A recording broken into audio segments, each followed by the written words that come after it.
Negative marking जो है ये सबसे पहले किसी भी प्रश्न को आप कम से कम 3 से 4 बार पढ़ें, चाहे प्रश्न सरल हो चाहे हार्ड हो, 2 से 3 बार तो कम से कम पढ़े ही पढ़े। प्रश्न को पढ़ने के बाद क्या पूछा है, नहीं पूछा है, या सत्य असत्य पूछा है, ठीक है, अगर ऐसा कोई पूछा है, क्या पूछा गया है, उस कथन को बोल्ड करें ऐसे कि ये क्या पूछ रहा है। क्योंकि प्रश्न को 3-4 बार पढ़ने के बाद में प्रश्न के जो निकष है, मेन क्रक्स है, उसको बोल्ड करें, तो आपको पता चलेगा कि ये क्या कहना चाह रहा, ताकि आप प्रश्न को पढ़ने में गलती ना करो। अक्सर बच्चे यहाँ गलती करते हैं।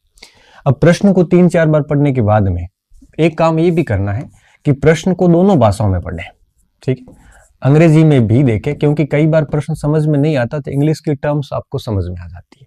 तो अंग्रेजी और हिंदी दोनों में प्रयास करें कि प्रश्न को पढ़ें, ठीक है, और उसके बाद में सत्य असत्य नहीं है, क्या पूछा है वो कर दे ब्लॉक। उसके बाद में कोशिश ये करें कि जो प्रश्न है उसके चारों ऑप्शन के ऊपर आपका प्रवेश पत्र रख लें, ठीक है, और प्रश्न पढ़ने के बाद उत्तर निकालने की कोशिश करें। याद करें, अगर उत्तर दिमाग में सीधा ही आ जाता है और ऑप्शन वो पढ़ा है तो ठीक है, कर लो उसको। अगर ऑप्शन याद नहीं आ रहा है तो फिर आप वो 4 ऑप्शन को देखें प्रवेश पत्र हटा के, और उसके बाद में एलिमिनेट करें, ठीक है। उसके बाद में क्या करें, एलिमिनेट करें। एलिमिनेट कैसे करना, जैसे मान लो ए बी सी और डी, अगर सीधा उत्तर आ जाता तो सीधा कर दो, नहीं तो सीधा आने तो भी आप ये करो, जैसे सी हो नहीं सकता, ये डी हो नहीं सकता, ए हो नहीं सकता, फिर बी कर दो। इसे कहते हैं 3 विधि, इस विधि को कहते हैं एलिमिनेट विधि। ये 3 एलिमिनेट करके चौथा उत्तर अपने आप निकल गया। इसमें क्या होता है, कॉन्फिडेंस आता है। आप एक सवाल ऐसा करके जब दूसरा करोगे ना, तो अंदर से एक अलग टाइप की फीलिंग आती है कि चलो पहले वाला मेरा सही हो गया, चाहे वो गलत हो रहा है, फिर भी आपको अलग से कॉन्फिडेंस, अंदर से गजब तरीके का कॉन्फिडेंस आता है। तो हर प्रश्न को इस टाइप से करो आप, ठीक है, एलिमिनेट विधि। और अब देखो, तो नेगेटिव मार्किंग से बचने का एक ही तरीका है, प्रश्न को 3-4 बार पढ़ो और हिंदी और अंग्रेजी दोनों भाषाओं में पढ़ो, और साथ में एलिमिनेट ऑप्शन रखो। आप पहले ऑप्शन देखो ही मत, ऑप्शन नहीं देखे, प्रश्न पढ़ा 2-3 बार, सीधा उत्तर सोचो, अगर आ रहा है उसमें है तो उसके बाद में 3 ऑप्शन एलिमिनेट करके जो आपके दिमाग में आया फाइनली वही कर लो आप। अगर आपको ऑप्शन बिना देखे उत्तर नहीं आ रहा है तो पेपर हटाओ और चारों ऑप्शन को एलिमिनेट करके इस तरह से उत्तर निकाल दो। आप पहले से लेके लास्ट तक ऐसे ही चलो, ठीक है। और सबसे खास बात, अगर चारों विकल्प नहीं आ रहे हैं, अगर चारों विकल्प नहीं आ रहे हैं, एक भी एलिमिनेट नहीं हो रहा है आपसे, तो फिर उस प्रश्न को आप रेड गुणा कर दो, उस पे समय बार बार खराब ना करो। क्यों? क्योंकि उस प्रश्न पे ऐसे असभ्य तुक्के मत लगाओ। आप लोग क्या करते हैं, कई बार ऐसे देख के कर लेते हैं कि बस हो जाएगा, ऐसे 3-4 सवाल आप करके आते हो, ये तो फिर वही है कि आप अपना ही नुकसान कर रहे हैं, ठीक है। अगर आपको 3 विकल्प नहीं आ रहे, मतलब इनमें से एक ही एलिमिनेट हो रहा है, 3 का आपको कोई पता नहीं है, देखो 4 ही एलिमिनेट नहीं हो रहे हैं तो बिल्कुल छोड़ दो। अगर 3 एलिमिनेट नहीं हो रहे तो भी उसको प्रश्न को छोड़ दो, आप ऐसे प्रश्न ना करें।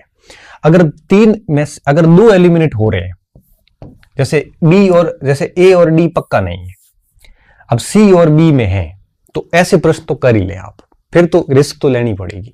और अगर 3 एलिमिनेट हो रहे हैं, ऐसे करें। तो प्रश्न करने कौन से हैं पेपर में, या तो 2 ऑप्शन आप एलिमिनेट कर पा रहे हैं, या तीनों एलिमिनेट करके एक ऑप्शन बच रहा है आपके पास, ये तो पक्का सच उत्तर निकलेगा, और इसमें फिर आपकी आधी उसमें प्रोबेबिलिटी रहती है।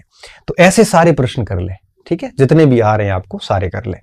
तो इस तरह से तुक्के में भी थोड़ा सा ध्यान रखें कि अगर 2 ऑप्शन कंफर्म हो आप कि नहीं है यहाँ, तो वो कर लो। अच्छा, ऐसा कोई प्रश्न जो आपने कभी सुना ही नहीं है, तो जब प्रश्न ही नहीं सुना है तो आप एलिमिनेट कर ही नहीं पाओगे। ऐसा प्रश्न कभी अटेंड ना करें।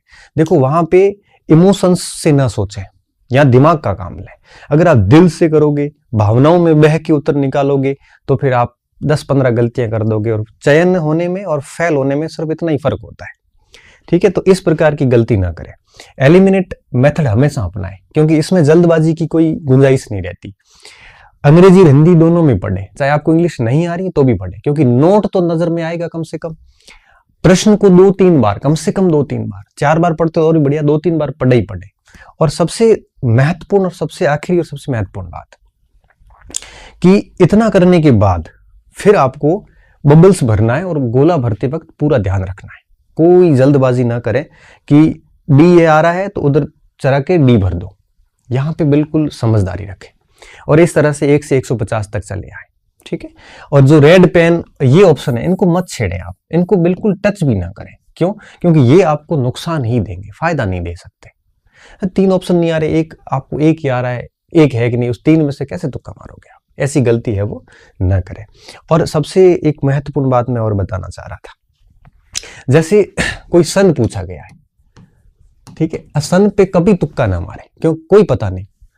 जैसे परिभाषा पूछ ली, इस पे कभी तुक्का ना मारे। क्यों? क्योंकि क्या पता किसकी परिभाषा है। ऐसे कोई तथ्य पूछे जाते हैं, गहरे तथ्य, कृपया करके ऐसों पे कभी तुक्का ना मारे। अगर आपके अंदर बहुत ज्यादा ही खलबली मची हुई, नहीं एक तो तुक्का मारूंगा, तो फिर कहां तुक्का मारे?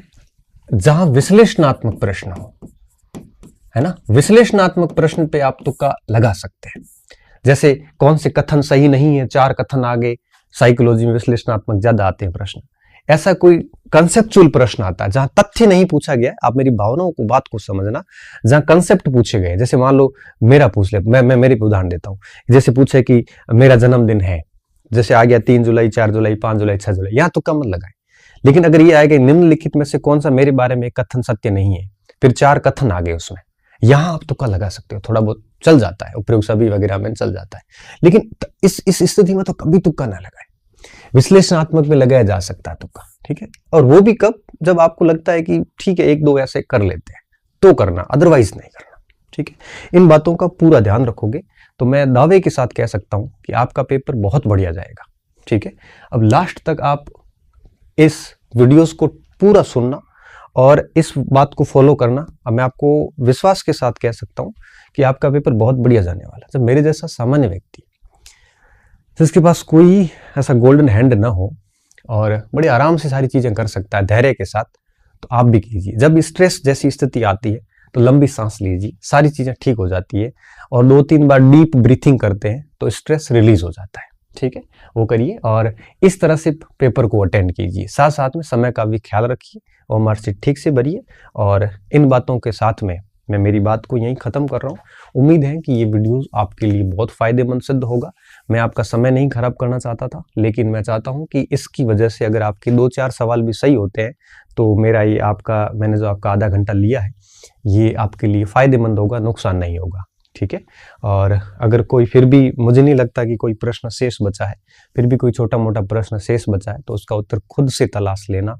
और मिलते हैं वापस पेपर आपका होने के बाद में। जैसे आपका पेपर हो जाएगा उसके बाद में आपके 27-28 फरवरी के आसपास आपकी आगामी जो परीक्षाएं हैं, first grade, second grade, third grade, college lecture, इनके ऊपर मैं एक वीडियोस बनाऊंगा। और आपको किस और जाना चाहिए, किसकी तैयारी करनी चाहिए, इनकी वैकेंसीज कब आएगी, ये सारी बातें मैं करूंगा। अभी मैं इसलिए नहीं कर रहा हूँ क्योंकि आप इसमें डिस्टर्ब होंगे। मैं चाहता हूँ कि आप अपना ये अध्यापक का पेपर पूरे दिल से दे दें और जैसे ये पेपर हो जाएंगे आपके, उसके जस्ट अगले दिन मैं ये सारे वीडियोज आपके एक दिन लाइव आके सारी चीजें आपको बढ़िया तरीके से समझा दूंगा, ताकि आप अपना अगला टारगेट लेके बढ़िया तरीके से तैयारी शुरू कर सकें। बहुत बहुत धन्यवाद विद्यार्थियों। अच्छे रहिए, मस्त रहिए और हंसते रहिए, पढ़ते रहिए, स्वस्थ रहिए और मेरी शुभकामनाएं हमेशा आपके साथ है और आगे भी आपके साथ रहेगी।